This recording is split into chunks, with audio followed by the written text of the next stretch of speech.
to pursue the wealth. All right, guys, welcome back to another episode of the Pursuit of Wealth podcast. Today we've got Mr. Kade Olson here with us. He is the general manager at Bish's RV here in town, which is a RV dealership. Yep. Which you've been doing that for almost a decade. Almost a decade, yep. 9 years. And we want to talk about your journey from sales guy to now the general manager of Bish's RV. How many stores do you guys have? So right now, 23. Actually, I might get in trouble for not knowing this. Yeah. I think it's 23. Might be 24. 24 stores. And you guys are one of the top performing stores Yeah. of those 24. Yes, we are. In one of the probably smaller markets than a lot of the other stores are in. Because I know you guys got a Boise Meridian office and other areas. So you guys are doing something right. You're running a successful sales team, and you guys are doing something right, selling a lot of trailers. So we want to dive into that and what you guys are doing and kind of how you've developed a successful sales team here. So tell us about the journey. When did you start with Bish's, and what were you doing before that? So February 2016 is when I started. And the journey was crazy because I was selling alarm systems at Melaleuca. Okay, I was going to say door-to-door or? No door-to-door. So Okay. just selling to members. And then obviously there's other services that we offered and many other things that we sold, but security was the main thing. And started actually selling credit cards upstairs in a little customer service just floor. And a guy came over and was like, dude, this guy sold like 150 credit cards in a month. Like Melaleuca credit cards Yeah, or what? Yeah. So Really? they throw out all these like promos and cool stuff what you can win. And I sold like 150. And then one of the services guys was upstairs just like kind of pacing back and forth. And he was like, dude, this guy's pitch is legit. So they actually transferred me down to there. And he's like, I want you to sell batteries for me at first. So the batteries that are replacements for the keypads. Okay. Yeah. And so I was like, all right. So I go down. I was in this own little office by myself and just started slinging batteries. For the alarm systems. For the alarm systems. Okay.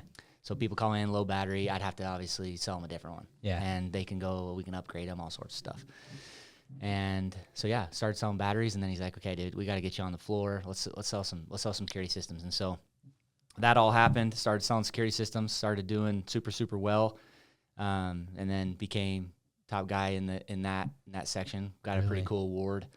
And then that was when I got recruited over to Bish's. Was this first right out of high school as you went and worked for Melaleuca? Yeah, right after my mission, and then just right after my mission, and then I went to Melaleuca about a year after. Where'd you serve your mission? Paraguay.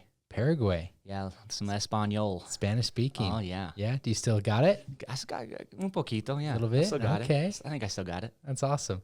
Do you feel like a lot of things? I mean, spending 2 years out doing a mission, do you feel like that helped you a lot in your sales role now? 100%. Yeah. I think anybody that served a mission, you start to realize there's a ton of correlation of you get doors slammed in your face, you get people Rejection. who don't want to talk to you, and obviously it's a subject that it can be very controversial. And then on top of it, I mean, we're big Americans over there, and there's a lot of things that you learn. You learn to be confident. You learn to, be disciplined. You have a pretty structured schedule. Yeah. And then when it comes down to it, I mean, you learn you got to be genuine with people. You got to love people, and I think that's where the transformation really came for me, for sure. Yeah. So, I mean, you learn so many valuable lessons on a mission that it's incredible. Like, it's the hardest. People will say it's the hardest 2 years of your life, but it's also the best. Yeah. And I would 100% say that a lot of the things that I've learned and achieved is comes from that, for sure. Yeah. I think it's because it makes you mature pretty quick. Oh yeah, I mean, you're 19 going out In another country, knocking doors, trying to convince people of a religious belief, which is talk about selling somebody. That's a hard sell. Yeah. Hey, quit your addiction to smoking or coffee or whatever. And, Yeah. So when you come back and you're selling security systems, you're like, man, this is a lot easier. You know? Yeah. But you're right. Just getting faced with rejection and learning you got to stay positive, especially because of the title that you have when you're out on a mission. Like you're a missionary of the Church of Jesus Christ. Like you can't be pissed off. You can't be mad at people when they shut the door in your face. And I think that's where there are some sales people in today's day and age that they just get so aggravated or upset when somebody tells them no, or they get rejection, and they're arrogant about it. It's like, hey, when you're on a mission, like you can't be. No. Like you've got to represent this person. So I think it's there's probably a lot of good lessons they carry over. Yeah, I think with representing Jesus Christ, you're like, hey, I'm representing a perfect person. Yeah. So it's like you're trying your best to make sure that one, you represent him well, but on top of it, like that's what it's all about, is loving people, being genuine, and transitioning that to being a sales guy. Yeah. Same thing. You're genuine. You gotta help people accomplish what they originally want to accomplish, right? Yeah. And so there's so many things you learn from that. Carry over. Oh yeah, it's awesome. That's cool. So you did that. Then he came over to Melaleuca. I had no idea, because Melaleuca now is just like wellness products, essentially. Cleaning products. Yeah. I didn't know that they had credit cards and security systems back in the day. That's interesting. So how did you get connected with Bish's? So there was actually a sales guy that was there that actually got an interview over there because they heard that he was super, super good. And funny story, he goes to the interview, and then one of the managers there at Bish's was like, hey, who does super well over there? Like, who's your top guy over there? And he's like, oh, it's this name Kade. So the guy looked me up on Facebook. Interesting. Messaged me on Messenger. We're still amazing buddies. Like, and he came over and introduced himself, and I had an interview with him, and dude, the rest was history. Where's he at now? He's in Boise. Okay. Yeah. Still with Bish's? Yeah. Really? Yeah. That's incredible. What a good question though to ask when you're interviewing somebody, like especially in that sales field. Like, hey, who else crushes it over there? Yeah. And just headhunting you. That's cool. That's a recruiting thing that we use all the time now. Really? Like, I've learned. I'd like to take those little pieces and be like, dude, we need to start doing this. Yeah. So interesting. So were you gung ho when you first met with them and talked about the opportunity? Oh no. I didn't even really like. I camped when I was young, but I never really got into it like crazy. So I'm like, dude, can you make a living doing this? Yeah. You're like, who's buying trailers? And I mean, you see all their inventory and everything else, and man, were my eyes opened. Like, really? When I actually made the choice, I think it was probably took me a month or 2 months to really do it. And were you making good money with the alarms? Yeah, absolutely. I mean, I thought I was. Yeah. What you thought was good money? Yeah. I mean, I was what young. was that at the time? Man, I made like back in 16, I think it was 15, 75 grand. It's good. I mean, for especially in this area, like for a 21-year-old. Yeah. I was like, yeah, this is nice, dude. I'll sell security systems. Yeah. But then all of a sudden it was like this other vision got painted, and I'm like, at that age, you know how it is. You're 21 and you see dollar signs like that, and you're like, man, you can really do some special things here. Yeah. So it was just, obviously there was lots of conversations with my wife and trying to figure it out. I mean, you're trying to start a family and figure out what you want to do in your life. Did you guys have kids back then? No. Okay. No. Still going to school. Yeah. So I was trying to graduate. That was one of the biggest goals I had, is like, I want to graduate, get my diploma. And then, so I was just like, I would say I'm I'm a risk taker in a lot of ways, but I was pretty like, I don't know, should I do this? And then I was like, all right, let's just do it. Yeah. And I never looked back. Really? Never looked back. So tell us about that first year jumping into RV sales. How was it? Well, coming from alarms. I think when you get to a sales team, I think the mentality was, okay, so who is the guy that is top at this store? Mm-hmm. So let's start there. And guy had been in the industry for 25 years, and I'm like, okay, so my first year, I'm just gonna learn everything he does. Yeah, I'm gonna follow him. Yeah, I'm gonna follow him, see what he does, and was able to do that. And first year, top guy in that store. Really? So, and then I just started to, like, this belief in my own self and the confidence that you get from that, I think really was like, okay, so if I can do that, now what's the other thing I can do? And then you can continue to go. Yeah. Was it, once becoming the top guy in that store, was it now looking at other stores? Oh yeah. What and then the top guys doing? Yeah. And then at that point we had 4 stores. So, and I'm like, okay, so what can I do to, like, break this open and try to do it? And I mean, I think there's a lot of things that you have to, it's not all about me.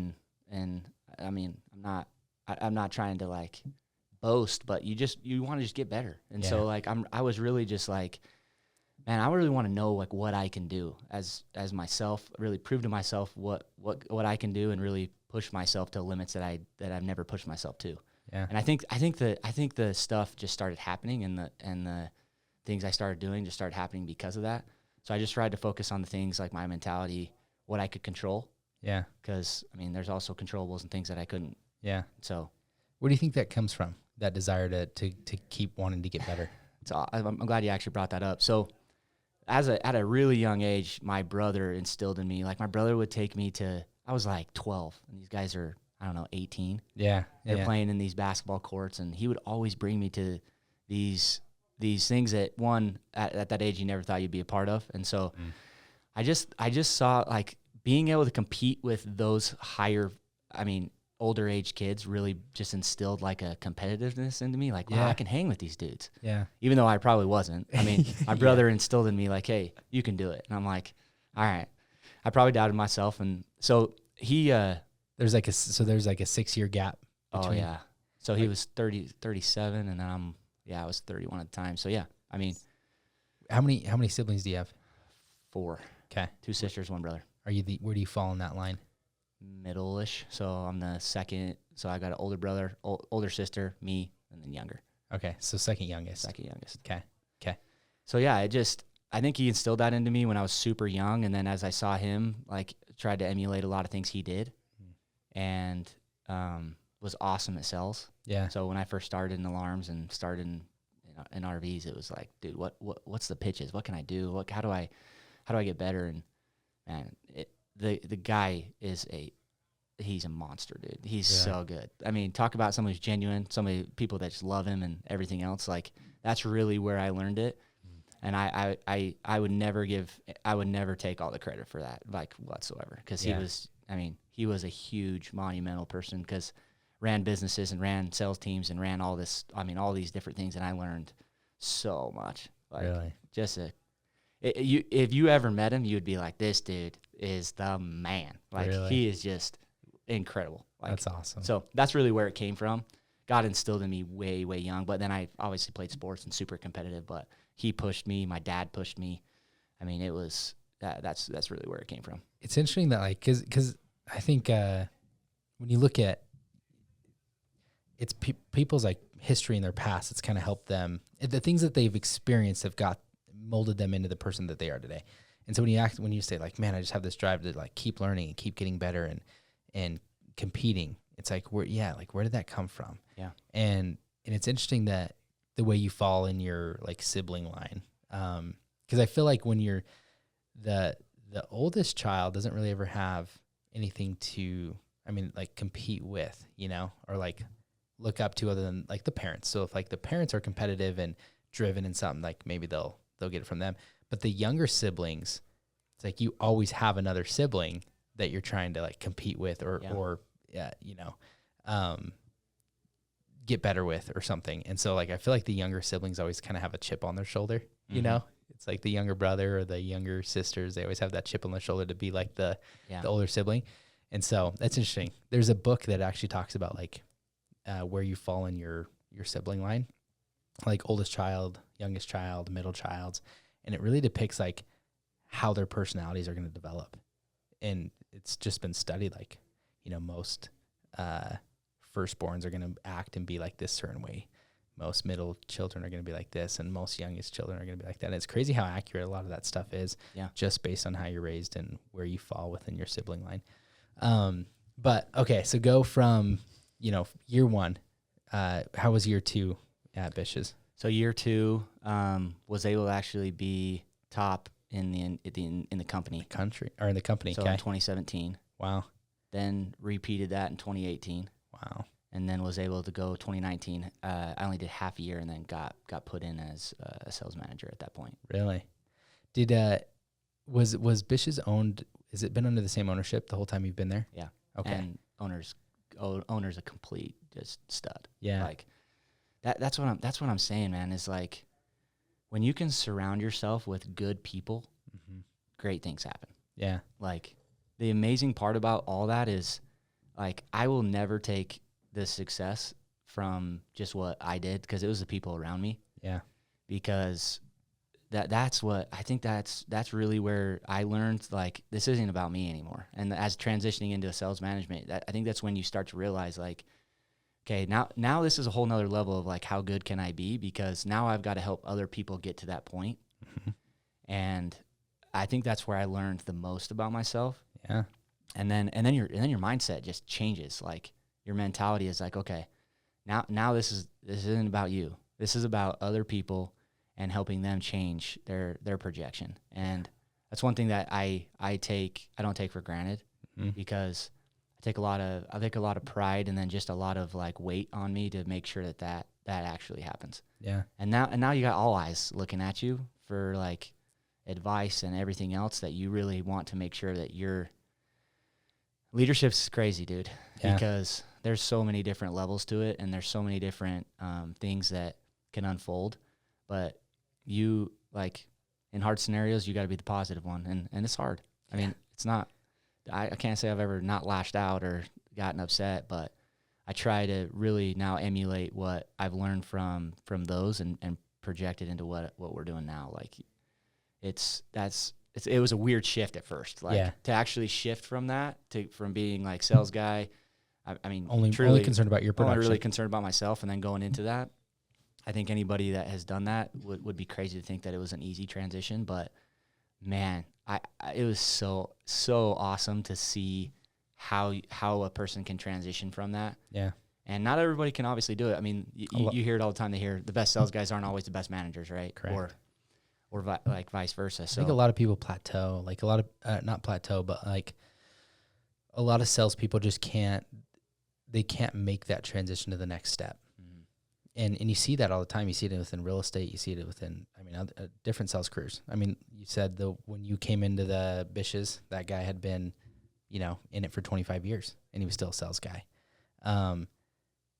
Some people, like, they don't want that responsibility, because it's a lot easier to just focus on yourself. Like, when you go back to, you look at the responsibilities you have now, it's like, yeah, you have an opportunity that's probably bigger, if you can get everybody to coordinate on their goals and drive revenue. But it was a lot easier. Like, you probably had a lot simpler life when you just showed up, sold trailers, made good money, and went home, right? And so a lot of people just can't get out of like, well, I'm kind of just cush right here. Yeah. But people like you, like, you're like, hey, I just want to, what's the next step? How can I get better? How can I do more? It's like, well, that next step in sales is, hey, you're good at sales. Now you figure out how to build a sales team, and you help other people be good at sales. And that is like super rewarding, but also like super frustrating and hard at the same time. And I'm sure it crosses your mind all the time too, of like, dude, if I just went back into my own sales, like, life would be so much easier, you know? Well, and I think a lot of times too, like, so where we're sitting at right now, what's really cool is, I mean, we've surrounded ourselves with some complete studs. Yeah. I mean, I will never take credit for what we do now, because it is about the people we have. Yeah. Like, the 2 sales managers we have now, complete studs. Yeah. We've got some dogs in sales. So, I mean, when it comes down to it, like, yeah, I mean, it's about the team that you surround yourself with, 100%. Yeah. And so I want to talk on that. Building your team, when you first transitioned into the sales manager, did you have a killer team at that time? Or did you have to change a lot of things? So from that time, yeah, there's been some turnover, but we still had a guy that was, I mean, pushing out a lot, doing super well, and obviously grooming. Like, to be a sales manager at some point. So, I mean, how it's all transitioned. It's crazy, because there came a point like that we were like, okay, we have buddies, we have all these people. Like, it started being like, hey, dude, anybody and everybody you talk to that is good, we want to talk to them. Yeah. And I think the mentality of that has kind of been transitioned for 5 years that we've been doing this. Yeah. And so that belief in a lot of our other managers and everything else, we've really just like, hey, that dude that is next up could be at the gym, the things that you love to do that you're surrounding yourself with, those people might be there. Yeah. We obviously don't know everybody's scenarios and what they're doing, but you never know. And so I think we've really transitioned to thinking, hey, that next guy could be anywhere. It could be a server. It could be anywhere. Mm-hmm. And it's crazy how that happens, because you start finding people that want more and they want to do more. And I think that's what makes this part so awesome. Yeah.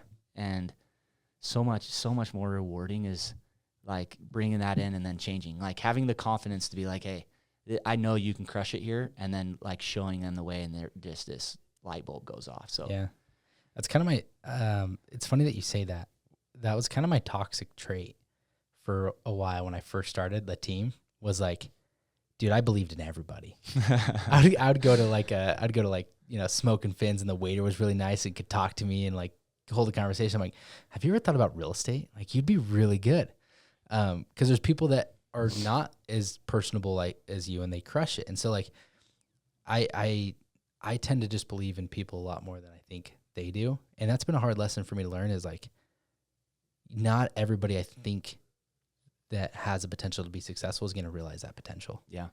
And as much as I want them to, because we brought in some amazing people. Like dude, at first we were just similar, like recruiting anybody, like a guy that was nice, okay, he works at the gym. He's probably some discipline. Oh, he's really nice. He can talk. Like, all I need to do is teach him real estate, and they can be successful. And I'm willing to do it. But then you realize like certain things, yeah, they're a good communicator. They're personable. Maybe they're disciplined in the gym, but they're not at work, and they don't want to do X, Y, Z, and they're not willing to do this. And those are all things that are also required to be successful in this field. And so a lot of people that I thought would be studs or crush it in real estate don't. And I'm like, man, I spent a lot of time trying to fix that. Like, man, I just need to, there's something wrong with, the team or the structure. We need to fix it. Like, how do we make these people successful? And now recently, like, we've taken an approach where we just don't take new agents. And it's really hard because I see a stud that I'm like, oh, I think he's going to pop off. But I'm like, we're better off. Like, I'll help them, if they want to get licensed and get going, but then they got to put in some work. 100%. Like, they got to show me that they actually want it, because we have a team here. It's like, I think about an NBA team, or the Lakers. It's like the Lakers. Yeah. You could see Bronny's got some potential, or somebody out of college has got some potential, but like, do you bring them on right into the starting five? No, it's like, they might go to the D League for a little bit. Then they got to prove themselves. They got to prove that they're willing to put in the work. They're willing to go to training. They're willing to do the drills. And if they get better, then then they can come to the opportunity. Yeah. And I decided, do I want to coach a D League incubator team, or do I want to coach a championship team? And it's like, if you want to coach a championship team, you got to have a little bit higher bar. And so like, we transitioned to, hey, now you've got to hit X amount of production to be on the team. And we're going to give you the world if you're on the team and make you successful, but we have to have a requirement, because we only have limited resources. We can't give the world to everybody. Yeah. And a lot of the times when you give the world to people, but they haven't earned it quite yet, like they don't respect it as much, and you're kind of doing them a disservice. And so it's like, go prove it, then come and work with us. And I know our fields are a little bit different, because it's like, you guys, like, how's your guys' approach been recently with that? Well, I think what's crazy about like the world now is, think of like with social media and everything that happens, like you can almost attract people to it. Oh, 100%. So like, let's say you're having success and people will truly, and you probably have already had it, where people just want to be involved with what you're doing. 100%. So I think the approach we try to take now is, the connection between like you and just people, like connecting with people. I think that one will just gradually bring people in. And we've had people that say, hey, you should go. I mean, I don't know how many times I've got a phone call and it's like, hey, someone told me to call you. Yeah. And it's like, yeah. So now it's kind of switched to where we'll recruit. Yeah. But we're also like trying to, like, we want to track people because of what we're doing. Hey, I was one of them. Literally a few months ago, I talked to a guy and I was like, you should call Kade at Bish's. Yeah. And he's working for you now. Yeah, and he's working for us. So that's what I'm saying is, it's like, yourself. If you push yourself enough and you get yourself to a certain spot where then you're an example of what can actually happen. Yep. And that attracts people that have the same mindset, because then they're going to obviously come to you and all that other stuff. Yeah. I think that's a great way to do it. Way better model. I think you still have to do the other things and do the ones where you're going to be searching and things like that, because some of those diamonds are in the rough, like they're somewhere. Yeah. And so we've really tried to focus on that.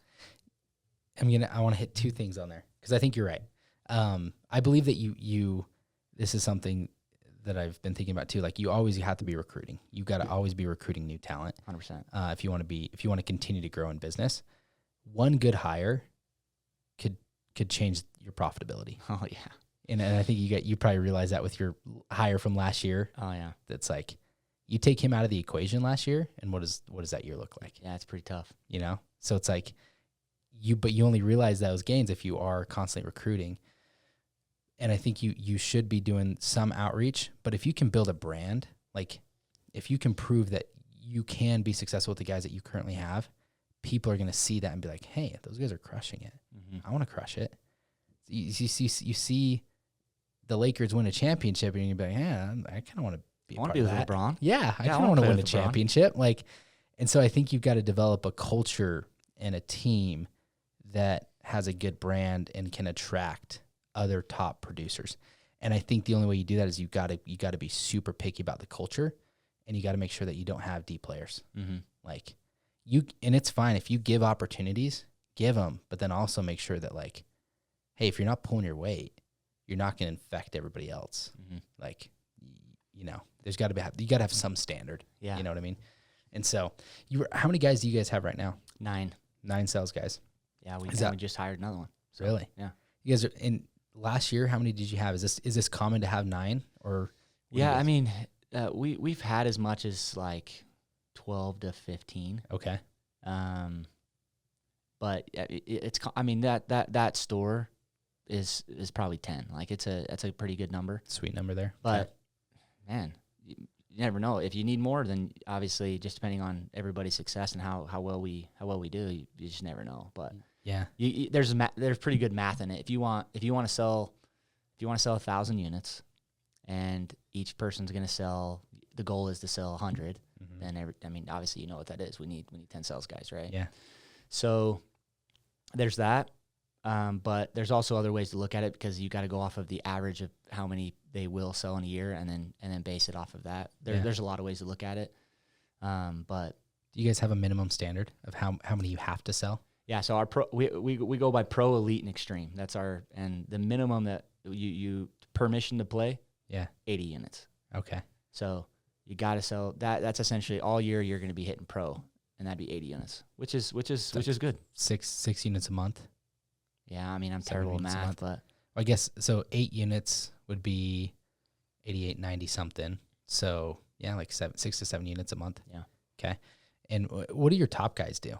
If that's the bare minimum to be there, what does a top guy do there? Top guy does 200 plus. So you're talking almost 18, almost 20 units a month. Yeah. Wow, it's a big swing. Huge swing. What separates that guy from your bottom of the barrel guy that's just there to? So kind of like what I was telling about, like a top guy needs top managers, and then he needs top leaders, and he needs other guys around him, I think, to push him. Like I think that guy that does 200 plus is going to get him no matter what. Yeah. But what he can do is a whole nother scenario when you've got good managers, you've got good leadership, you've got good, I mean, just good around, right? Yeah. The positivity and everything else. The mindset of that guy will change, and then, dude, sky's the limit. Yeah. Like you just that's why it's so exciting, because if you can create that culture that we were talking about and really have those guys really do something special, and that's what's fun. What is that guy, the guy that's doing 200 units? What is his mindset? What's the difference between his mindset and the mindset of the guy that's doing 6 a month? I mean, I like to correlate it all to just sports. I mean, what differentiates a guy who, I mean, is very, very good in sports and one that's like kind of mediocre? The dude practices. Mm-hmm. He's there before everybody. He stays late. He's the last one there.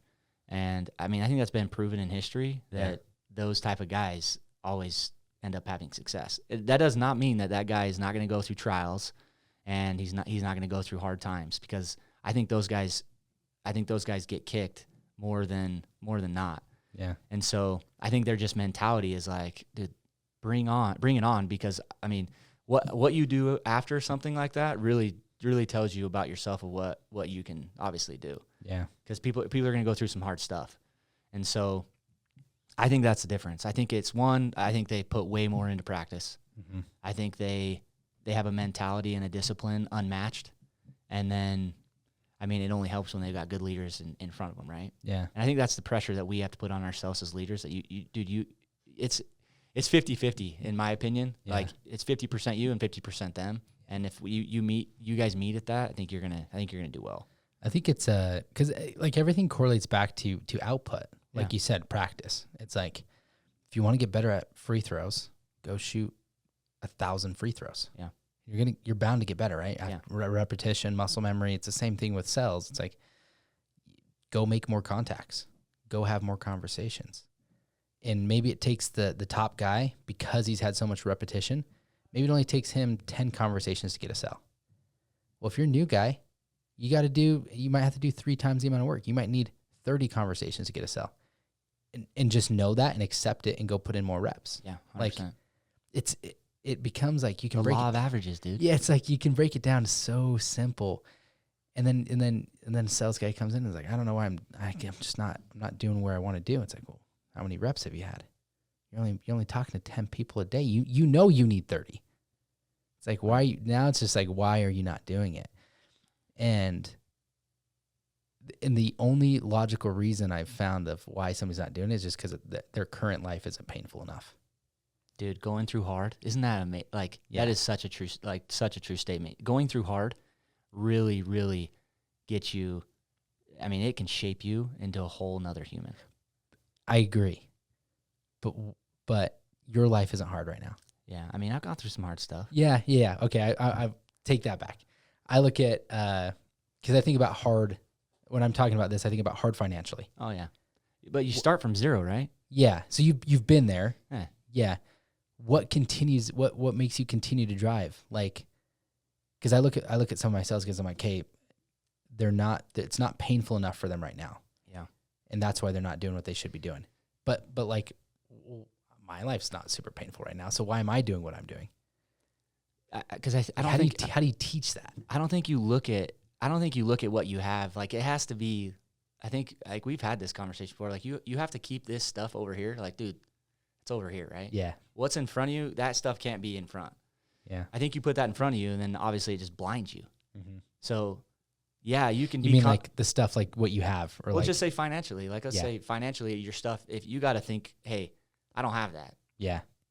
That is temporary because it clearly already is. It's temporary. Yeah. What I have to do in the future is obviously going to depend on what that looks like next.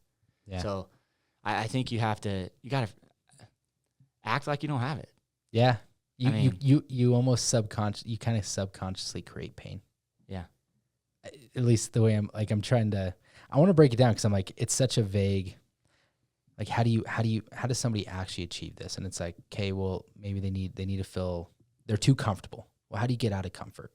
It's like, well, you don't necessarily need to, like, one could say, well, I'm going to go buy a new car so I can get uncomfortable and I have this big payment. It's like, no, you don't need to do that. You just got to realize I think you can create discomfort by realizing, I think I have this potential and I'm really uncomfortable because I'm not there yet. Well, and I think what you do, and I think what a lot of people do, is you surround yourself with people that are higher achievers. That make you feel uncomfortable. That's true. So you get in a room where you're like, I did not deserve to be in here type of thing. Yep. And then all of a sudden you're like, okay. Now if you're that person that's like, okay, now what do I do to get there? That's going to put you in an uncomfortable scenario because what you think is great is probably great, but it's not as great as what you didn't even know next level was. I think you hit it on the head. You gotta surround yourself with those guys. Yeah, it's your environment. Yeah. I can think I'm doing well, and then I go sit with the owner of Bish's, and I can be like, yeah, I'm a little peasant, you know. So I think, I think you're right. You gotta be pushing, and I think that's where the good leadership comes into. I think you take an A player, like you said, they'll probably be successful, but if that A player that's at your store did 200 units. Mm-hmm. You stick them. I'm going to just use a competitor as an example. Camping World. I know nothing about Camping World, but let's say like they don't have good management or they're not as, and the average sales rep there does less. And, the highest producer there does 100 a year. Well, if this new guy coming in sees that's the bar, like, oh, the top guy here does 100. Well, if I do 80, I'm like almost there. Like I think I'm hot stuff, not knowing that, like, dude, if I was over at Bish's and the top guy over here is doing 200, like your mind is just expanded of like, oh, 200 is possible, where you don't think 200 is possible because you only know a guy that's doing 100. Yeah. You think about that, like the whole running a marathon in 2 hours or under 2 hours, or maybe it was, no, I think it was running a mile under 4 minutes. It was that story. And nobody, like, people literally said, like, you'd die. You can't do it. It's not possible. You're going to die. And then some guy did it. And then later that year, like 7 other people did it because they finally knew it was possible. It wasn't scary. And so it's like, if you can surround yourself with people that are doing more than you to make you feel like it's not scary. Cause like I go to conferences with, mastermind groups and stuff. And like, I used to think like, dude, I'm crushing it selling X amount of houses. And now looking at what our team is doing now, it's only because I see somebody that's doing, I got a buddy that does double what we do. If we sell, our goal this year is 400 houses. If we sell 400 houses, like he's over here selling 1,200. So like, but before I knew him, I used to think, dude, if we got to 200, that'd be insane. I thought we were really cool when we were selling like 160. I just didn't, because I didn't know it was possible. Yeah. 'Cause I had nobody to look up to. But now I see this and I'm like, dude, and he's like my age. It's like, okay, now if he can do it, like, why can't I do it? Yeah. So you got to be putting yourself into situations where you connect with people that are doing way more than you. And if you have that right mindset of like the confidence of I can do more, then it is really it's discomforting. You could on the flip side, it's like if you don't have that confidence, you could go around a room full of other top producers or high achievers, and you'd be like, you're just going to tell yourself stories. Well, he's successful. It's not for me, or I don't have that. Like, it wouldn't work for me to go. I think there's a certain level. It wouldn't work for me to go sit by like Elon. I'm like, yeah, it's just so far gone that it's like, yeah, you're just not going to think that's possible. Well, I think when you go into rooms like that with people, you're determined at that point. It's all on you to go figure it out. Like the personal development doesn't stop. Yeah. So like I can go sit in rooms and feel like, oh yeah, but I think those people help. I think things they say and they do, you can then be like, okay, reflect, and then go do your personal development in those things. If it's podcasts, if it's books, I mean, dude, there's so much information out there to get better. So much. Yeah. If we can't get better, we've got it's an own personal issue. Like, don't ever say my success depends on other people, because it's all within you. Yeah. And so get in those rooms, get in those conversations, connections, whatever it might be, and then go work on that personal development. And then the real test is how can you actually go apply it and then get other people to do it. Yeah. And I think that's a beauty of, obviously, just life. I love that you said that, because it honestly comes down to taking action. It's never been easier to be able to consume information. Yeah. You think about, like, you go back 30, 40 years, and it's like high achievers. It's like, where do you go? Like, Disc player. maybe you were getting like cassettes, with, I don't know, Jim Rohn or something back then, like had cassettes, and you're listening to cassette tapes of somebody talking about these things. It's like, dude, now there's so much information. It's so easy to access it. What you gotta prevent is just consuming information without applying or taking action on anything. Because I think actually a lot of people get stuck in that. Yeah. Like, dude, I listened for 4 years. I've been listening to Bigger Pockets podcasts and investing in real estate, and it's like, but not taking any action. Or, dude, I've been listening to, Alex Hormozi talk about starting a business and doing this, and it's like, awesome. What have you learned? Have you started? Have you done anything? Well, no. It's like, dude, you've been listening for 4 years. Like, what are you doing? So it's like, you've got to, one, listen and consume and try to, in self-development, like, but then actually, like, develop yourself better and, like, take action. And I think a lot of people, I think it's a fear thing. Like, a lot of people they feel good when they listen to motivational stuff. Yeah. But then they're just still scared to go do anything. The crazy part about this life, dude, is we don't, like, if you really look at a time frame of what we have here on earth, like, it's not very long. So short. So why not just go dominate? So, and I think that's a good lesson to just keep in the back of your head is dude, seconds and minutes and hours and days and months and years go by so fast. I mean, think of when your daughter was born, Oh, and now she's at where she's at. yeah. Now you've got, I mean, twins, and life just goes by so fast. Yeah. And so for me, it's like there's things I love to do. Being with my family is one of them. Yeah. And so if I'm doing anything outside of that, it is game on. Like, it has to be, because if we're not thinking that way, I think we're just losing a perspective of like how well can we go. And I think that's one thing I learned from my brother Ryan was, I mean, the dude had everybody in his corner and was so just like his perspective and the things that people learn from him is really like, at the end of this, dude, it's like, what type of person were you and what type of person do you want to be? Yeah. And so I really taken that to heart, and I think there's a lot to learn just in general of being a good person and then taking people along with you on the ride. And I think that's where I get the most fulfillment now. Yeah. Just because, man, you just don't know how long you're going to be here. And so it really motivates me every day to make sure that I'm not the one that's negative. I'm the one that's positive. And don't get me wrong, like, I'm sure I've been negative. I mean, people have been around me. I'm not perfect at it, but the mindset has to be there. You're going to make mistakes, and you're going to go through stuff that's going to be hard, but I think it's, if you can come out of it and be a better person and even better than you were before, that's the point. Every day, 100%. get better.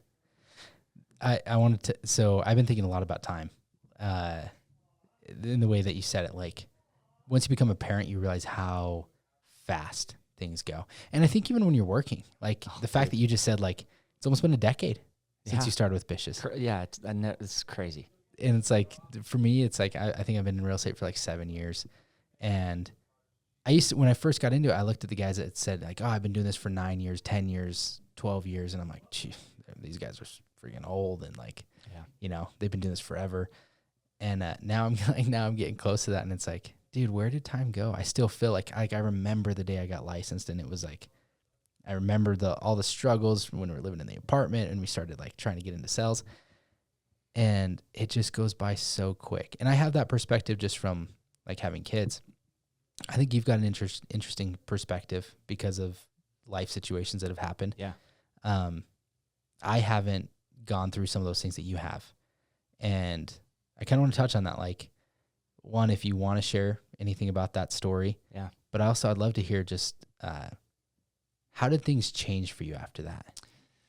Yeah, dude, hopefully I don't get emotional doing this. I think oh man, talk about it, just a whirlwind of emotions and really trying to find where you stand. Yeah. Because I think you start to realize, man, there's certain things that matter in this life and there's certain things that don't. And so I'll try to get through it without bawling my eyes out. But I think what I learned was the biggest thing is I want to leave, like, I want to leave with some people who really are like, you know what, he did something for me. Yeah. Rather than, and that guy was either this or that. And it just made me think of time as like as a way to really just go after it, dude. Like, there's so many things that want to attract you to something that doesn't matter or that's negative or whatever else. Yeah. And I think when we just apply those simple principles of just being positive and a people person of who people want to be around, I think that changes. And dude, I have so many cool relationships with so many people that, like, at the end, it doesn't matter. It really is going to matter when you leave and the impact that you left on people. And so, yeah, it's just changed me the way I think, like a perspective of, dude, problems are going to be there no matter what. How we deal with the problem is really defines who you are. Yeah. And problems are not going to stop, and you're going to continue to go through life and roadblocks and things that are going to like try to blind you, all these things. But it comes down to it, just the person that you are and who you leave is more important to me. But I also want to use my time to do that very wisely.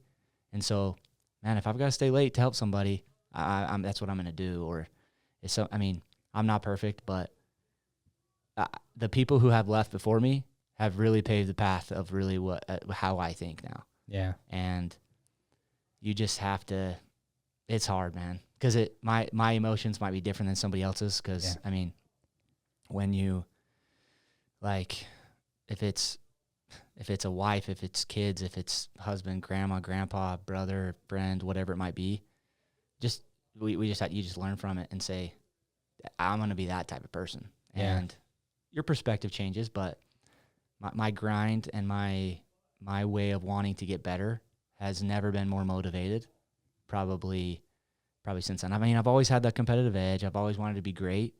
But at this point, like, you don't know how much time you've had. So I want to go as far as I can go, Mm-hmm. and then leave whatever. I don't want to leave anything on the table. Yeah. Yeah. It's like our time here, we don't know how short it's going to be. Nobody knows. No. And like, it's the great and the scary part, because it's like you should live not knowing, but realizing like, hey, if I didn't wake up tomorrow, would I be happy? And like, you should really try to guide your choices around that. And I think you've done really well. Like, I've never talked to anybody that has not said, like, if I mention Kade or they know Kade, they love Kade, they're like, oh, dude, you've always been positive when I've talked to you. And I think that's so cool, because you're right. You can leave a legacy of money and, things to your family. But like, at the end of the day, like, the only thing that people are really going to remember you is by the person you were. 100%. Is how you made them feel. It's like, how did Kade make me feel when I was around him? Oh, like, dude, he was always positive. He's always laughing. We're having a good time. Like, that's what they're going to remember. They're not going to remember, like, oh, like, dude, how much money did Kade make? Like, dude, what car did he drive? You know, like, the stuff that we get caught up in is so meaningless. It's all going away, and people are only going to remember the memories that they had with you and how you made them feel. Mm-hmm. And so it's like, I push really hard to make money, but like, I just look at money as a resource to go create more fun memories 100%. with people that I love. Because at the end of the day, that's all we're going to have. Mm-hmm. And so, I love that you said that, though. I love that you said, like, all that matters is how people, essentially how people remember you. Yeah. Is like, hey, Kade stayed late that one night to help me. And when you have that frame of, I'm staying late because of that, like, I'm staying late because of the person that I want to be remembered as, versus like, oh, I got to stay late again. Like, I just better do this because I'm a manager or something. It's like, no, when you can carry more purpose into those kind of decisions, like, makes those things easier. Yeah. Too, you know? Well, and some of the things that transpire when those things happen is crazy. Like, the mindset of the people that you helped or whatever. And it truly is not about you anymore. You know what I'm saying? Yeah. It's not. And I think there's so much more fulfillment in that than there is individual success. Like, individual success is great, and you're going to have to start from there. Yeah. That's where it's going to happen.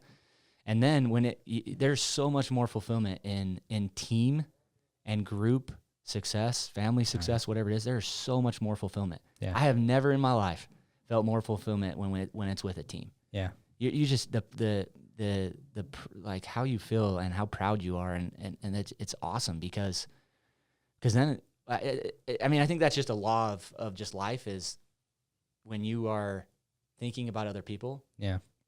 It's better. When you let go of yourself, I think that's where you go, and that's what we were talking about. There's sacrifices in that, and that's hard for some people, right? But when you sacrifice for other people, there's nothing better. Yeah, I think, and I look back, I'm like, nothing great was ever created by a single individual. No, dude, it's team, man. Yeah, everything is about people and team, and it's like, every business that we've done, we've always started, like, I've always had, like, not always, I started the team kind of by myself, but with Bree, so we were kind of partnered there. But everything else that I ventured out to, like, I have partners, and we bring in great people, and it's so much more fun. Dude, it's so much more fun when you're winning with people. When we, like, invest in properties, and I called you about another property that we could buy. It's funner when could I do the deal by myself? Yeah. But would it be as fun, or would it be funner to have Kade involved with me and, like, hey, we got, your first rental property and we're both winning. Like, it's a good deal. Let's both go in. I think long term, you're going to go further when you can go with other people. And if you can just let go of your ego and let go of yourself, like you said, to bring on other people along the journey, even if it feels like you're not winning as much in the moment, you're going to win way bigger long term. Yeah.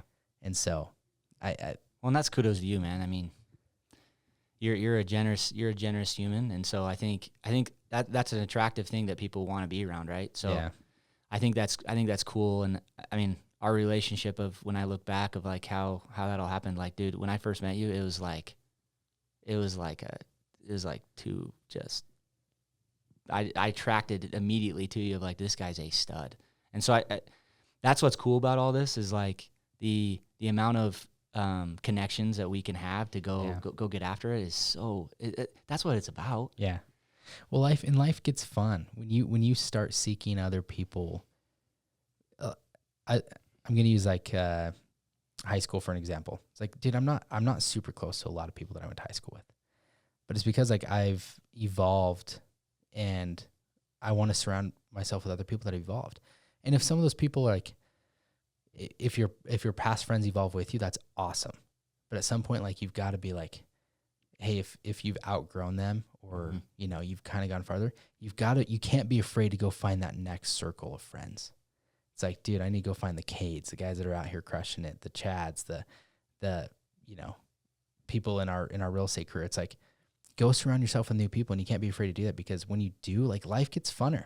Like, life has been funner knowing you, knowing Chad, and like having a group of other guys that I know that you're not even in the same industry, but I just know you guys are doing well. You guys are crushing it. You guys, we have conversations all the time about running a sales team and doing what we do, even though it's, you know, not super similar. We're not in the same field, but like we have a lot of the same principles, and it's funner when you can have those conversations. Yeah. And not the conversations about, dude, I don't like, if somebody's out here talking like just bagging on other people or like talking about drama, or I just can't connect.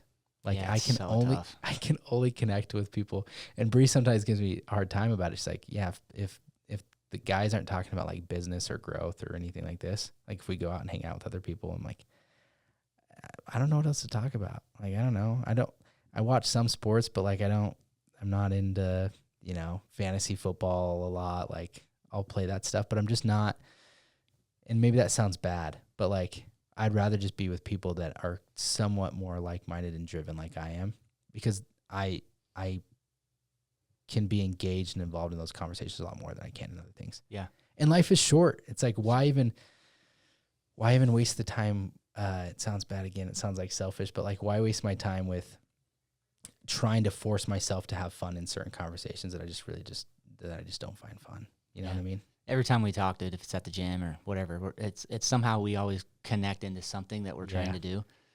And I think that's what's cool. I mean, the team that we have over at Bish's, like I think every single one of them would say, yeah, dude, it's the best team. Yeah. And I'm super, super lucky to be able, I mean, where me and Chad met, like super lucky that happened. Where me and Reggie met. Yeah. I mean, just dudes that are so good. Where did you and Chad meet? So he like randomly walked in, like, cause he just got done with college football, walks in the dealership, and I was already working there. This is like 5 months later, and I'm like, dude, I'm the youngest kid here. And then Chad walks in, definitely the youngest kid, and just crushed it. Yeah. And it was like, yes, dude, finally I've got someone else in here that I'm gonna connect to, and it was so good for us. Yeah. And probably at a point like we had banter back and forth because people were pushing us against each other, and we're like best friends, right? Yeah. So I just the principle of just surrounding yourself with good people and great things will happen, dude. That is one of the lessons that I've always wanted to live by, and going through hard things, it makes those people even more valuable, because just the type of like mindsets they have to help you get out of it. And I mean, just the team aspect is crazy. That you can't do it without any of them. And no. Like all these individual awards and things, I would, if I was ever presented one, I mean, I would have to thank everybody around me, because when it comes down to it, I wouldn't get there without those people. Yeah. There's no way. 100%. And so, I mean, it's just cool. It's a cool way to just look at life and look at everything that you do, and really just gratitude's big. I mean, I always think of that. I mean, sometimes you got to step back and just be grateful. Yeah.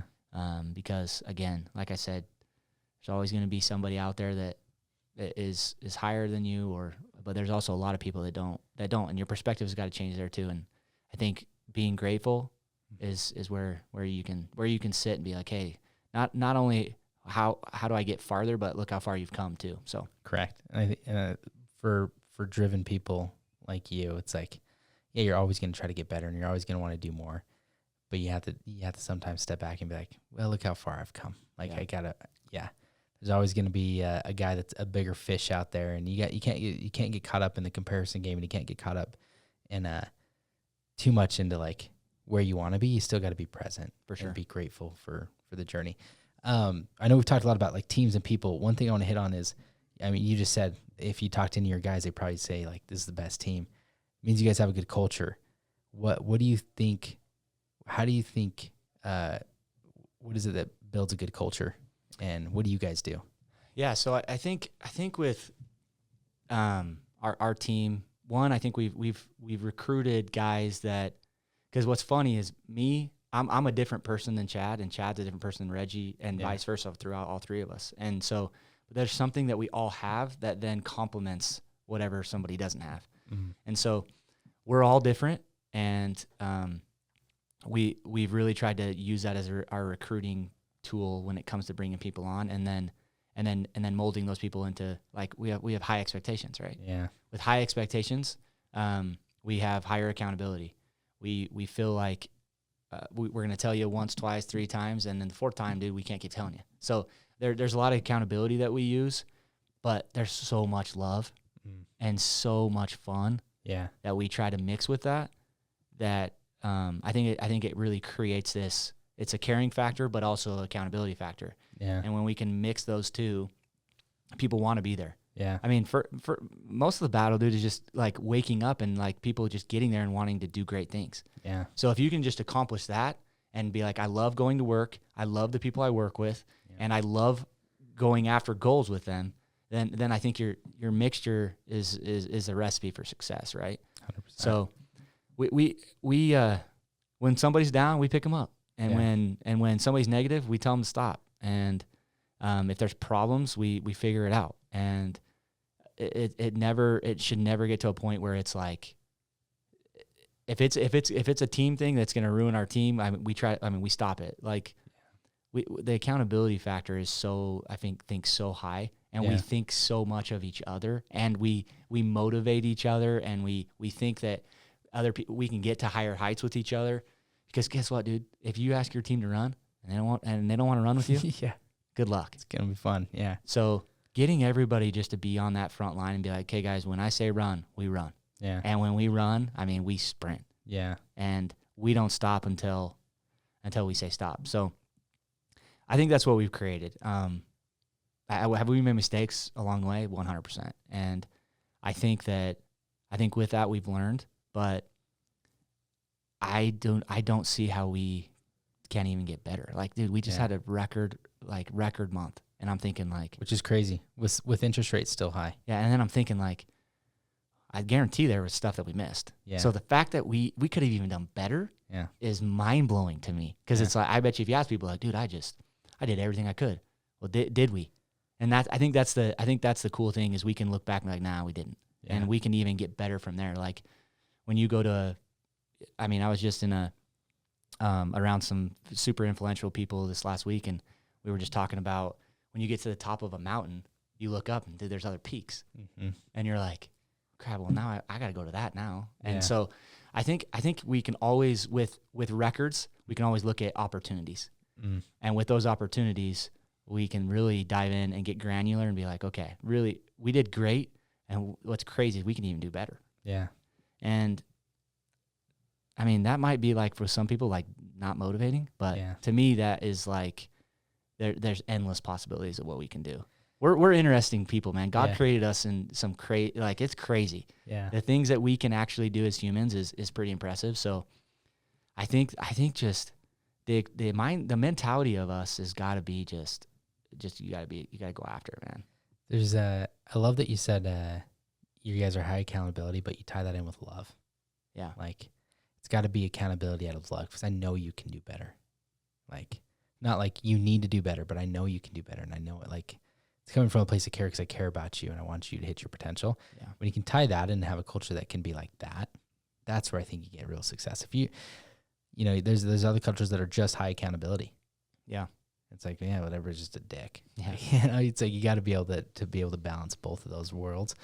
And when you say, like, you know, when you get up to a peak and there's another peak, I think some people get they find discomfort in that, because it's like, oh, I'm just on this treadmill. But at the end of the day, like, life isn't it's not a destination. It's just a journey. Mm-hmm. And you just got to I think it's really hard for a lot of people to find joy in the journey of, hey, what's the end goal here? It's like, well, there kind of really is no end goal. Like, it's just to keep going and keep having fun and keep doing what we're doing. Like, and I think that's hard. I think that was hard for me when I was building the team at first. I'm like, well, what is the end goal here? Like, if we do this many transactions, like, then am I just done? Like, no. Now I've really switched the whole premise of, I just want to build something that's really cool. And, I don't want to ever not, I don't think I'll ever not be in real estate. I talk a lot of agents, and it's like, what is their end goal? And it's always, you know, I want to buy rental properties and live off of passive income and, you know, retire. And it's like, dude, that honestly never crosses my mind. It's just like, dude, I'm just like, I'm going to build a really cool company, and I don't ever expect this to stop. Like, I expect the team to just always be going, whether, like, my involvement in it will probably change. But, like, I think this thing, like, I want something that's going to just continue to grow, whether I'm here or not here. That's what I want to build. Mm-hmm. And, like, I just don't ever see myself not working or building on something. You know what I mean? And I think that's the difference, is, like, you just got to enjoy. If you're trying to find this end goal, and, like, your end thing is like, at the end of it, I just don't want to work. It's like, well, you just haven't found the right thing. Yeah. Because, like, I look at retired people, and I'm like, man, they're just withering away. Like, you got to stay active. You got to be like doing something and keep the mind working, and find joy in that. So 100%. Yeah, dude, pressure and hard things. I mean, that's what creates, pressure creates diamonds, right? So a lot of beautiful things in life come from pressure and just trials that we go through. So it's important. It's important to understand that. And then the mentality of it, don't let it crush you. Just go out, just understand that, hey, dude, this is just another roadblock, and you're going to have plenty more. I mean, the mindset of, like, hey, if it comes at me and something happens, and then I take the mentality of, like, it shouldn't happen to me, I think that's where we crumble. And I think, it's a beautiful journey. It's a hard one. Yeah. And we were never told this is going to be easy. Yeah. It's going to be hard, but that's the beauty of it, is the hard is really what can mold us if we let it. Yeah. We got to accept it, almost, to where you try to push it off. It's like, dude, the hard is what makes you better. Yeah. It makes you a better person. People who don't have to go through hard, when then suddenly they get hit with hard, I think that's when we kind of crawl in a hole and be like, dude, I'm done with this. Yeah. But it's a journey, man. One thing I want to, we're an hour into this. I could talk to you for, like, I know it's gonna be bad. I'm like, there's actually things I wanted to hit on. Like, we didn't talk about balance or any of that stuff. Yeah. But I want we'll just do it again. We'll do it again. Hey, next episode. Yeah. Next episode. We'll have I'll get a checklist of all the things I want to hit on next episode. But one thing I do want to hear from you is, looking back at, like, your younger self, younger Kade, what would you tell yourself? Is there anything that you've learned over the last 9 years? Oh, man, that's a great question. That's a loaded one. What I would tell myself is, there's two things, because I think there's two things that I've learned that have really projected everything. And I think it's just be a consistent and disciplined human being. And I think those two things can go into everything, like with my wife, my kids, with my relationships, my connections, my work ethic. Everything that we do, if I can be disciplined and consistent, just do that. And just, I think that's where those are the two things that I always think about in everything that I do. Because motivation, dude, that can come and go. Yeah. I think we're crazy to think that every morning it's like, oh yeah, I'm going to go lift and I'm going to go do this and I'm going to go crush it. You just have to be disciplined and consistent. And that's what, I mean, make it as small as you want, make it as big as you want. If it's relationships, I think that's where we can do great things. And if it's something else and it's a goal of wanting to make more money, then yeah, just be consistent and disciplined. Yeah. Because I think those two things in life are two of the greatest things that we can honestly master. Mm-hmm. And yeah, you're gonna have to have the little things in there, but I think like yeah, you're gonna have to love people and you gotta be genuine and you gotta truly want to have that. But being consistent and disciplined, I mean, if we were just to talk about like what I want to do in my life, be consistent and disciplined in whatever you want to do. Like that's probably what I would tell my kids. Love that. Be consistent and be disciplined in everything that you do, and be obsessed with it. Because as you do that, I just don't know I don't know how you couldn't have success being consistent and disciplined in anything. Yeah. MMA, whatever. Yeah. Like you want to just be good at something, then be disciplined and be consistent. Yeah. So I think those would be the two things for sure. I think those get you, I think those get you super far in life. I know you asked those for two one, principles. but, No, that's perfect. I think, I don't see how you could go wrong if you were disciplined and consistent in anything in life. And I love that you tied it into like whether that's work or relationships. Because you're right. You don't always wake up jazzed. I don't always wake up jazzed. Some days I do, and I'm like, freak, dude, I feel like I'm on top of the world. This is awesome. I'm going to do this. And then literally the next morning, I can be like depressed and be like, ugh, what am I doing? Like, I don't want to go do this. I don't want to go to work. I don't want to. But you just got to be consistent and stay disciplined and know that, yeah, some days you're going to be motivated. Some days you're not going to be motivated. Layla Hermosi, Alex Hermosi's wife, says something that's like, F your mood, follow the plan. Yeah. F your mood. Yeah, some days you're going to feel it. Some days you're not, but you just got to follow the plan. Yeah. Like, figure out a plan and be consistent and disciplined in it.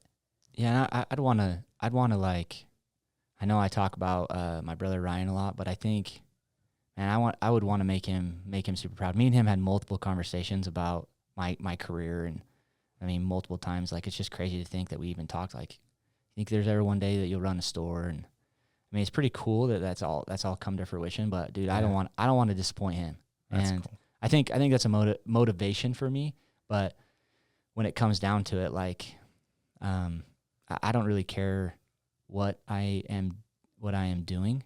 If it's a GM, if it's a sales guy, whatever it is, I want to help other people get there. Yeah. And so, that's the beauty of what we get to do on a day-to-day basis, and it can be hard. I mean, dealing with different personalities and everything, but when it comes down to it, man, I love those guys. Like, if they don't know that, I mean, they're crazy. But they would. I'm assuming if we got them on here, they would probably say, yeah. I mean, he loves us, and I truly do. And we fight like sometimes, like, I mean, about stuff. But when it all comes down to it, I give all those guys a big old hug, and they know for a fact that I care. And so, I think that's the cool thing about it is, we can claim our own success and do our own things and really push ourselves. But when it comes down to it, the culture that we built is unmatched. That's what's sweet. That's why you're a good leader. Yeah. That's why you found the success that you have. And I'm excited to continue to watch your journey. Like, I see what you've done over the last 9 years is cool. I think, you've got so much more in store for you too.